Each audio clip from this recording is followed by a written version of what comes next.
there's no right or wrong way on arranging finances. But I always say it has to be transparent and it has to be fair. See, if you're both earning, it has to be transparent, it has to be fair. So some people have joint accounts. I don't have any problem with it. There are pros and cons to it. If you don't start your relationship like that, and you want to start enforcing it, just make sure you have that conversation and make sure you're on the same page. A lot of people running away from joint account because they feel exposed, they feel naked, they feel they will be questioned, especially men, or the I earner. And it all boils down to you thinking it's your money, it's my money.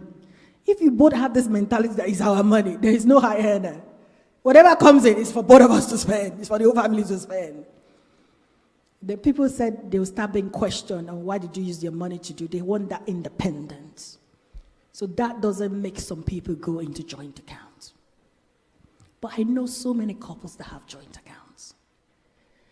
And there's nothing wrong with it.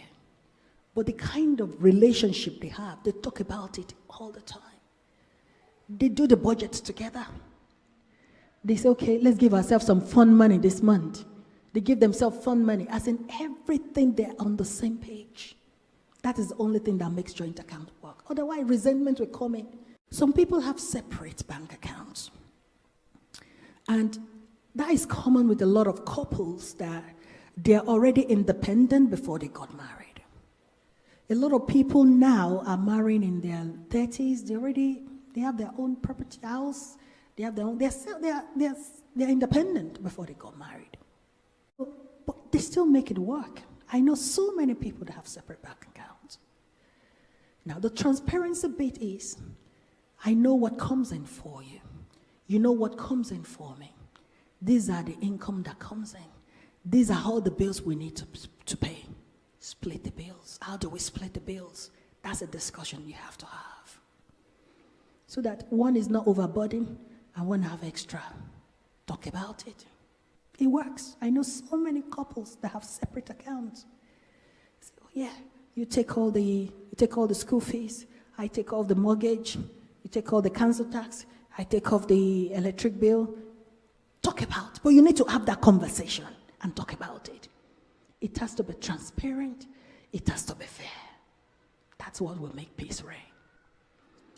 And another arrangement, I know so many people that have both. So they have a joint account and they have their own individual separate account. Now, salaries goes into the individual's account. And every month they agree on a percentage. Everything boils down to transparency as well. So every month they agree 80% of income goes into the joint account. All the bills goes from there. The savings and investment goes from there. The remaining 20%, and 20% of the proportion of what you earn. You see? So if you earn 1,000, and you say 80% of 1,000, the percentage you agreed goes into the joint account. It means 800 pounds goes in there for you. And 200 pounds remain in your account that you can do as you wish. Now, if he earns 2,000 pounds per month, 80% of 2,000 for him means 1,600 goes into the joint account. And he has 400 left. He will do as he wish. Proportion of your earning. Have the discussion. So whatever you decide to use your 20% for is none of his business. Whatever he decides to use his 20% for is none of your business. And there is peace. A lot of people like that because they still have this thing called their independence to spend their money as they wish without being questioned. How did you spend? Why did you spend your money? But whatever works for you, make sure you have that conversation.